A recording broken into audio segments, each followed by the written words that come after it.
Now I'd like to show you how my workflow is all set up and how I get prepared for a session here at Jebtech Recording. Tonight we have Paco coming in to do some work on his project. Tonight I believe we're going to replace the bass line and replace some keyboard parts, and I think maybe replace some horn parts. But in the process of me getting prepared for that session, you get to see how my workflow is all set up and how I do things here at Jebtech Recording. This is the song.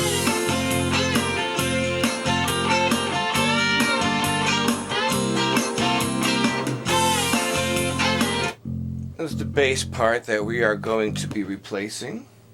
So the first thing I like to do is add some new tracks, and what I want to add is 3 new mono audio tracks. I'm going to name these with the caps lock on. Bass 1 and select next. Bass 2, select next. Bass 3, then we're done with that. Now for the inputs, I want to select ADAT6 because that is what I am connected to on my console. For a shortcut, since bass 1, 2, and 3 are highlighted, if you hit Shift Alternate, select the same input, Alt6, it changes to all of them. And I also want to make all of these go to a group. Let's set up a group for the bass. So select a new track, but I want this time a stereo aux track. So let's name it bass group. Alright. It doesn't have an input, so we'll create one on path 4. If you right click on the IO name, you can rename it. That's the bass group 1. Highlight bass 1, 2, and 3 again. Shift and alternate. Click on the output IO. There it is, bass group 1. Now it's assigned all of those. Most of the tracks have been recorded and we're just doing overdubbing and replacements. The studio is kind of set up in edit overdub mode. If I was in tracking mode, every input on the console would have a microphone on it and I'd be tracking the entire band and the console would be used in that way. But today, now that we're editing and overdubbing, I have a Tascam DM24 digital console. It's really nice, has a good EQ on it, some really nice preamps. Let me show you how I got the console laid out. And channels 1 and 2 is my analog inputs from Pro Tools. Channels 3 and 4 I got a CD from the CD player here in the studio. Channels 5 and 6 I got a stereo DI set up, and I have in 7 and 8 2 microphones set up. Right now it just happens to be a 421 in channel 7 and a KSM 44 in channel 8, and I'm set up for that to do any horn parts tonight if I have to, and we'll do bass and the keyboards in channels 5 and 6 in that DI. Channels 9 and 10 is my digital input from my workstation, which is my ADAT 9 and 10 from Pro Tools, and that's what I use for my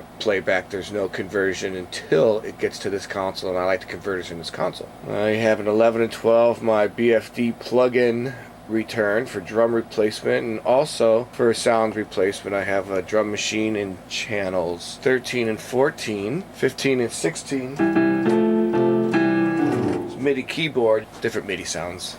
And also on the console I have channels 17 and 18, it's on the next layer, set up in a stereo mode for a delay and a reverb return for when I'm recording vocals and they want to hear some reverb or some delay in the headphones. I can bring it back to them in stereo and it sounds really nice. That's how the console's laid out for my editing overdub mode. I'll be tracking the bass and the keyboards through this 160 SL compressor. Very nice sounding. And the DIs I'll be using today, the Brook Siren DI.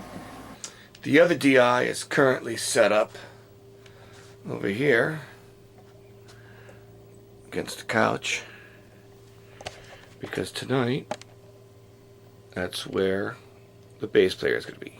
MD421 Sennheiser mic, ready out here for a saxophone part.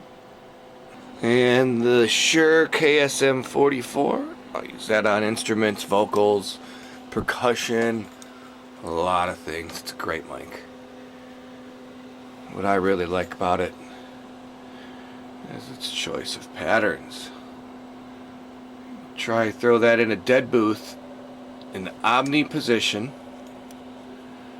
and you just see how rich those vocals get. It's nice, very nice.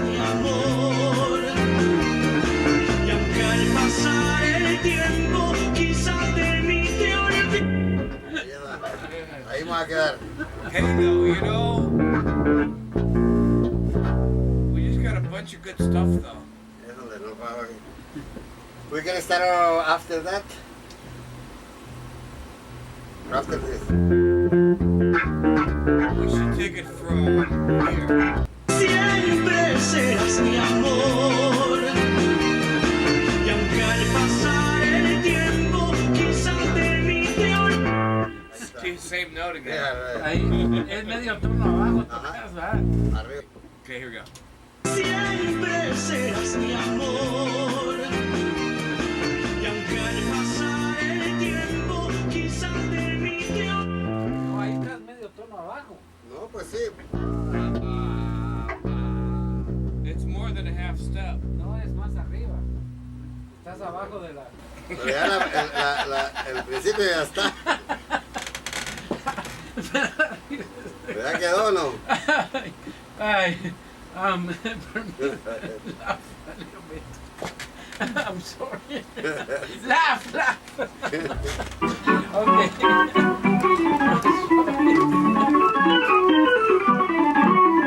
All right, there's Paco and Julio.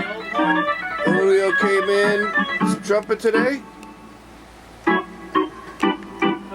we're moving on. Let's go ahead and take one and see what happens. Here we go. Cantando quiero morir, pero siempre junto a ti.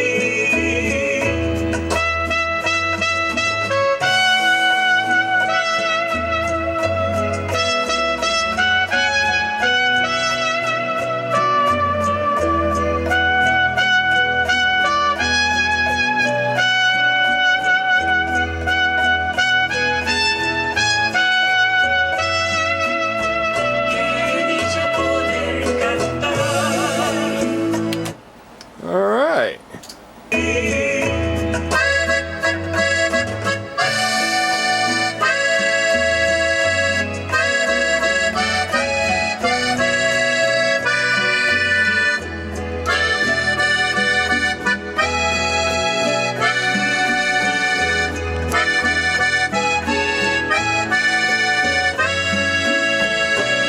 dicha poder cantar. Sure. Here's the new bass part.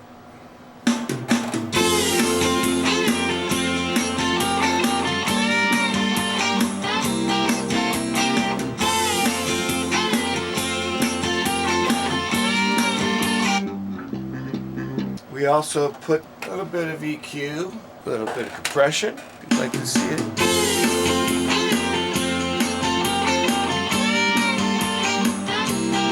Este abrace, yo quiero decir que te amo por todos esos bellos momentos. Yo quiero decir que te amo, aunque pase el tiempo y me olvides. Yo siempre diré que te amo. And that's how it's done here at Jebtech Recording. I mean, every project is different and you customize to the needs of that project, but as far as someone's hands-on, like an engineer or engineer producer, someone who's on this console and assigning things, I think it's very important to have the same channels all the time and the same things in the same place, or your same mics is important, because once you start getting used to that workflow, you're not thinking about it anymore. You're creating, you're making music, and you're not patching and thinking about, you know, signal flow and things like that. It's there, and you've been using it. So you get used to that, and it's just, you're just moving along. You're creating. Thanks for watching.